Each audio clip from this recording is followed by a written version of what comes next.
Sacrifice yourselves for sinners, and say many times to Jesus, especially whenever you make some sacrifice, O Jesus, it is for love of you, for the conversion of sinners, and in reparation for the sins committed against the Immaculate Heart of Mary.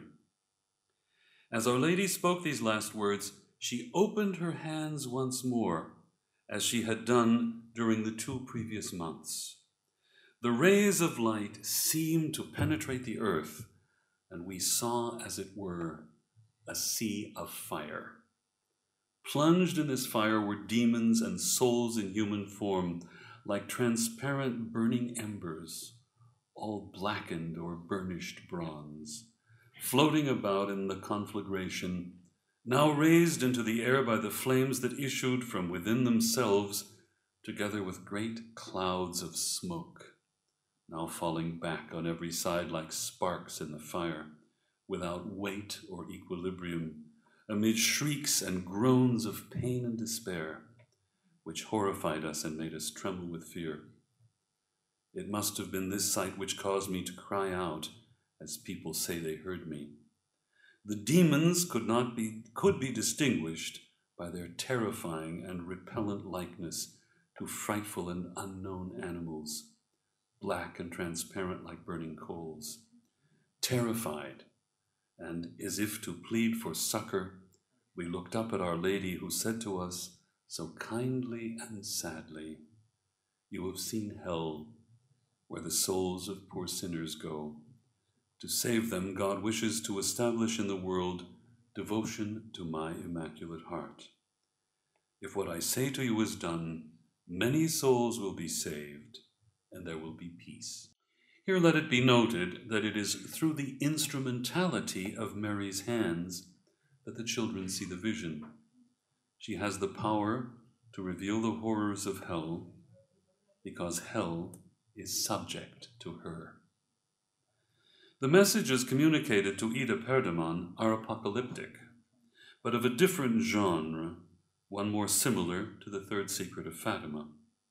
Throughout the scenes, especially those from 1945 to 1950, spiritual battle becomes a kind of constant background. Our Lady says to Ida, "This is the spiritual battle that is being carried on all over the world. It is much worse than the actual wars now being waged, because it is undermining mankind." On another occasion, Ida sees St. Peter's, while Our Lady stretches her hand over it and says, "This must and shall be protected." The other spirit is infiltrating with such dreadful success. Yet again she says, pass this on, "Christendom, you do not know the great danger you are in. There is a spirit that is out to undermine you, but," and her hands make a sign of blessing, "the victory is ours." The kingdom of darkness is very clearly alluded to in the prayer given by Our Lady. Let the Holy Spirit live in the hearts of all nations, that they may be preserved from degeneration, disasters, and war. The spiritual battle which Ida sees is much more insidious than material warfare. Our Lady draws the matter out for her on the 28th of March, 1951. "Do you know, child, what kind of period this is? It is a time such as the world has not experienced in centuries, such falling away from the faith.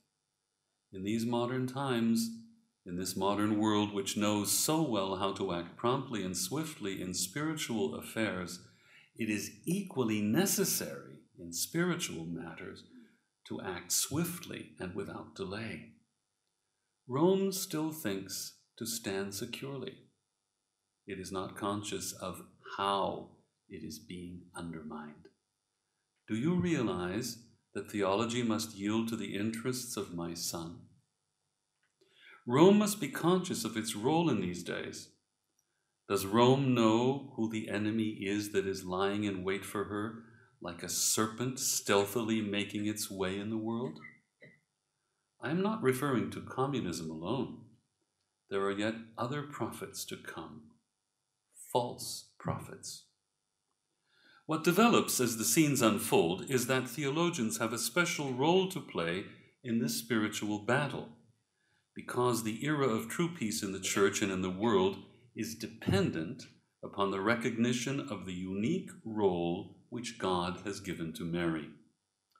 Now that the major truths about her person, her Immaculate Conception, her divine motherhood, her perpetual divinity, and her glorious Assumption have been solemnly professed by the Church, it is time to recognize the altogether unique role that Mary has played and is playing as co-redemptrix, mediatrix of all graces, and advocate.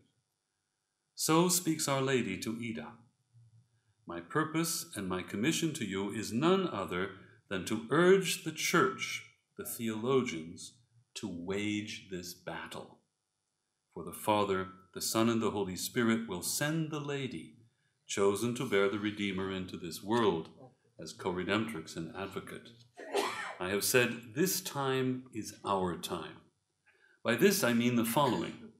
The world is caught up in degeneration and superficiality. It is at a loss. Therefore, the Father sends me to be the advocate, to implore the Holy Spirit to come. In the sufferings, both spiritual and bodily, the Lady, the Mother, has shared. She has always gone before. As soon as the Father had elected her, she was the co-redemptrix with the Redeemer who came into the world as the man-God. Tell that to your theologians. I know well the struggle will be hard and bitter. And then the Lady smiles to herself and seems to gaze into the far distance. But the outcome is already secured. Let us listen now to the words of Our Lady to Ida on the 15th of August, 1951. I have crushed the snake with my foot. I have become united to my Son as I had always been united with him. This is the dogma that has gone before the history of the Church. Indeed, Our Lady has crushed the serpent. The grace of the redemption has been poured out, but it must still be appropriated. Indeed, the victory is assured, but its timing will depend on your part and mine. And I can find no explanation for the incredible opposition and even hostility to the proposed dogma, except that this is the serpent's way of stalling for time.